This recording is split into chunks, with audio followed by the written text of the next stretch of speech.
What's going on, guys? Welcome back to another episode of Yapping in the Morning. Today we're going to talk a little bit about the George Pickens trade. So obviously, normally this is my show I do in the morning by myself, but I kind of want to interview a Cowboys fan. So we got Brett on here to talk about the George Pickens to the Cowboys trade. I know he was kind of on the fence about it, so how do you feel about it now? Are you warming up to it a little bit? I mean, it's nice to have someone to take away some coverage for CeeDee Lamb. And I think Dak's capable enough of supporting two good wide receivers. I just hope that he can settle into that number 2 role behind Lamb. Yeah. I think he is completely capable of breaking another 1,000-yard season. He had 900 yards, 3 touchdowns last season. I think his inability to get into the end zone was not really on him as much it was as like the Steelers' red zone offense. I think they really just keyed in on running it. So, I mean, what can you do about that? That's just Mike Tomlin for you. But I think it's gonna be a good pair. If anything, this is gonna be like his T. Higgins. It's gonna open him up, man. I think it's gonna make CD gonna be able to run across the middle of the field just streaking wide open. Honestly. That's what I'm hoping I think it's for. going to be a nightmare for defenses, man.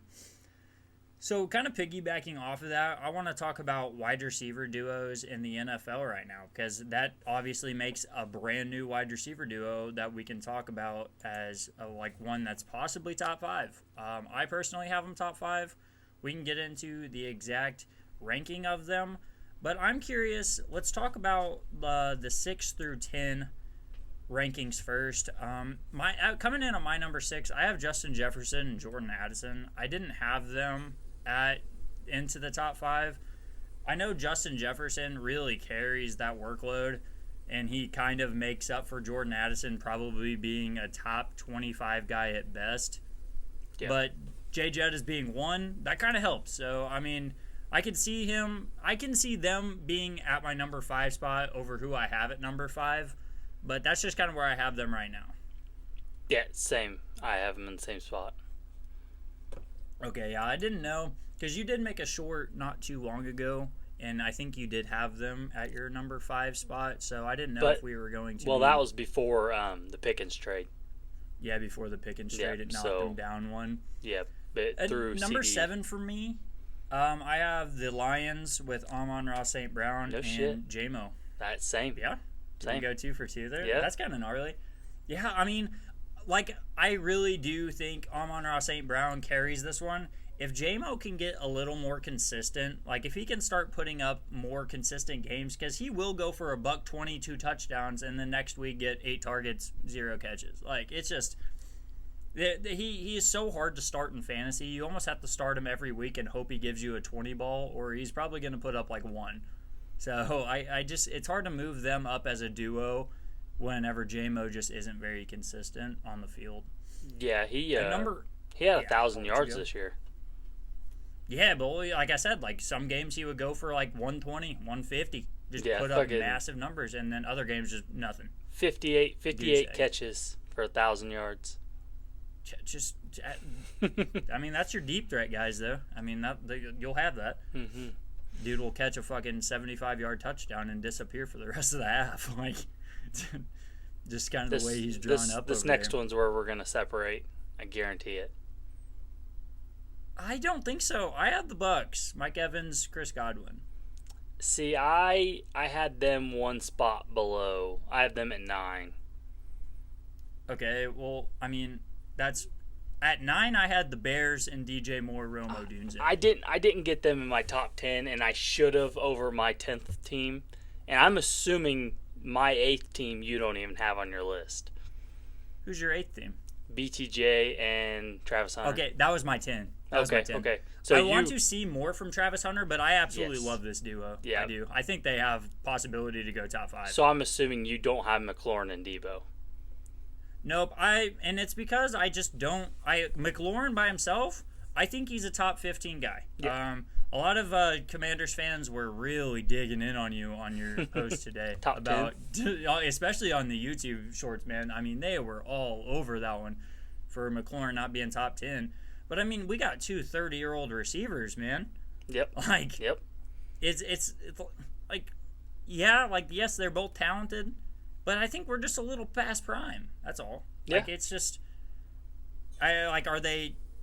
Yes, they probably are going to put up top 10 numbers, but I don't know if Debo breaks 700, 800 yards receiving anyway. He might break it total yardage. Yeah. I went back and forth between McLaurin and Debo and Odunze and Moore in my 10. We don't know what we're going to get from Odunze yet. We just don't know. So yeah, that's my only thing. The draft capital is there, so they have every incentive to use them. So we'll see. Yeah, I like, honestly, pretty much after my Buccaneers at 8, I am cool with 9, 10, 11. All three of those could probably be interchangeable because I would have McLaurin and Debo at 11 if that was up to it. But like I said, I like DJ Moore, Romo Dunze just more right now. Yeah. That's, like, it's not hating on Scary Terry. I've defended Scary Terry like crazy on this channel. That's my guy. But that's just where I'm at with I don't think Debo's that big of a factor right now. Yeah, I kept debating on throwing in Malik Neighbors and Wandale or Malik Neighbors and Slayton. Darius Slayton. Yeah, it's like, we'll see how that one shakes out. Hopefully Russell Wilson can unlock one of the two of them. Oh, and I really also shoot them over 1,000 I kept yards. wanting to go Nico and like whatever rookie you want to throw with them. Yeah. Just because you want to put one of your top 10 guys in the top 10. Yeah, you want to put Nico in the top 10. I also thought about going Tank-Dell. I could have seen that being a top 10 duo, but Tank-Dell, London and Mooney. I also wanted in there. I do like London and Mooney a lot. They're definitely an honorable mention. Mooney was 8 yards short of 1,000 last year. Yeah, well, I mean, they both went off. I mean, they just sneakily had, like, massive seasons under Kirk Cousins, man. And I don't know what the stats looked like after Penix Jr. took over, but obviously it didn't slow him down any. No, he did. London did very good.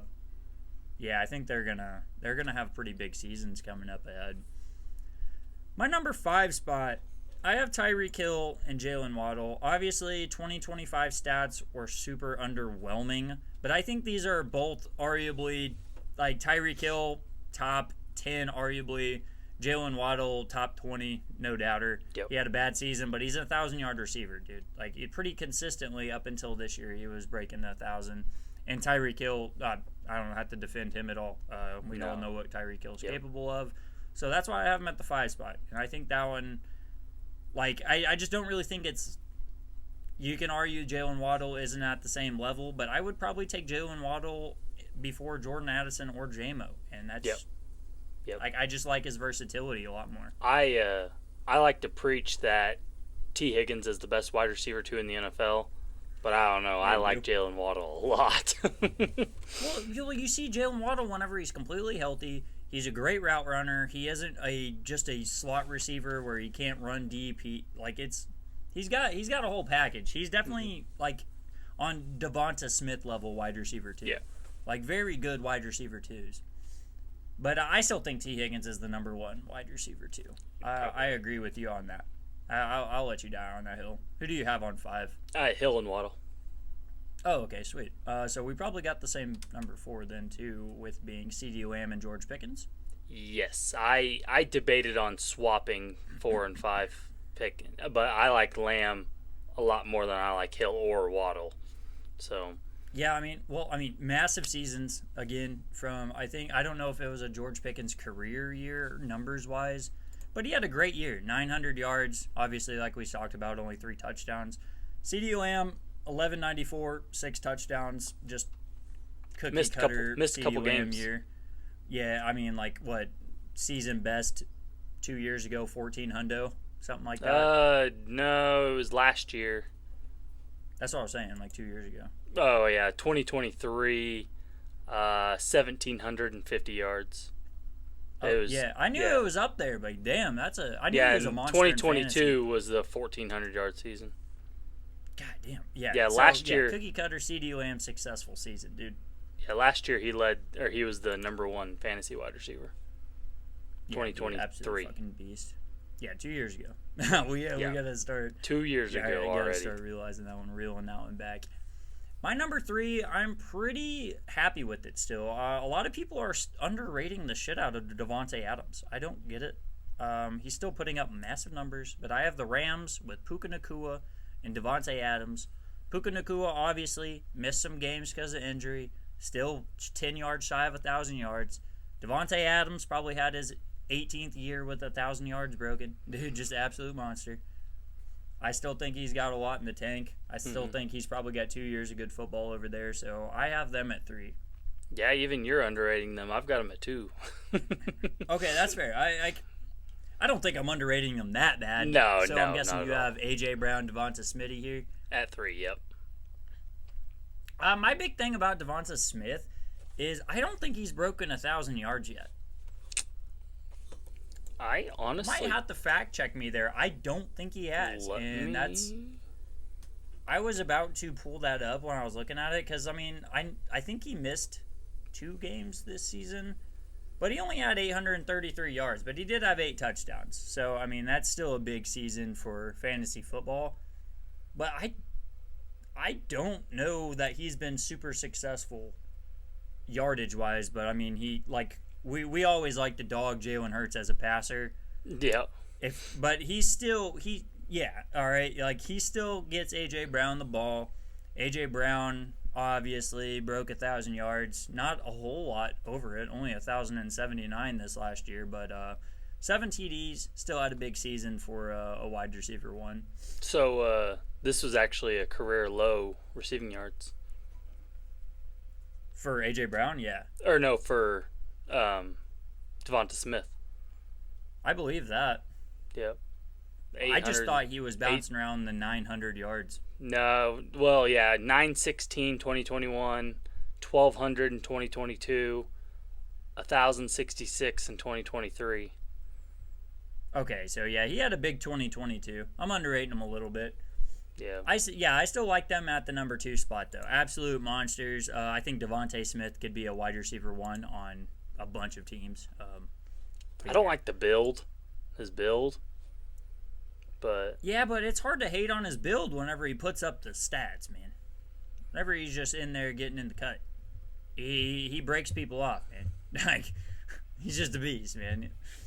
I wanted him to be a giant. I was super pissed whenever the Eagles jumped in front of us, traded with you guys actually to steal him. Yeah, so that was a disaster, and we ended up with Kadarius Hitler Tony. So not cool. Pretty bad. Yeah, PTSD from that draft. Big shouts to Dave Gettleman. Number 1, we could talk about something a little bit happier. We got Jamar Chase, T. Higgins. I think I ran a poll on our YouTube. A lot of people fucking voted, more surprising than I thought. We had like 300 votes, and the overwhelming majority voted that the Bengals had the best wide receiver core in the NFL. It's just obvious. Jamar Chase, T. Higgins, Yoshi Vash. They're monsters, man. Yeah. You got a wide receiver 2 putting up 10 tuds. Jamar Chase winning the Triple Crown. What can you do about that, dude? That's just a nightmare for defenses. Yeah, but don't you dare put Jamar Chase over Justin Jefferson or Justin Jefferson over Jamar Chase. Some bitch. Dude, absolutely wild. I was a little taken aback. Well, my only thought process it doesn't matter. is They're 1A, 1B. Yeah. If you would have put 1A, 1B, then they would have been like, oh, why isn't Justin Jefferson B? Or why isn't Justin Jefferson A? It's like, dude, just shut up. It's just if you gave Justin Jefferson Joe Burrow his whole career, he would be. Yeah, who knows? Yeah, there's no telling what he'd be. Breaking the receiving record. Kirk Cousins. I don't know. Kirk Cousins, is no Joe Burrow. Is not Joe Burrow. To be fair, in my defense, I do like Jamar Chase as the wide receiver 1. And mainly it's because I've drafted him 3 times in fantasy. I didn't get to him last year because he went too high. I just really like him. He's my favorite receiver in the NFL. Hopefully Malik Neighbors can take over that spot. But Jamar Chase is fucking electric, dude. The funnest receiver to watch in football. And it doesn't matter. He's going for 100 yards and 2 touchdowns a night. It doesn't matter. He's just locked in every time. So that's just me. Justin Jefferson also obviously has the better stats. because he's been in the league a year longer. I think he does. When did Justin Jefferson drop that like big ass season? Like, didn't he have like a 1,800 yard season? 2020. I know he was injured for 2 seasons. So rookie year 2020, 1,400, then 1,600, then 1,800. Yep, there it is. And then I knew he's just been consistent. 2023, he played 10 games, but still got 1,074 yards. Just I mean, it's hard to argue with those numbers. I really just don't think there's a wrong answer. As long as you have Jamar Chase or Justin Jefferson as your number one, it's not wrong.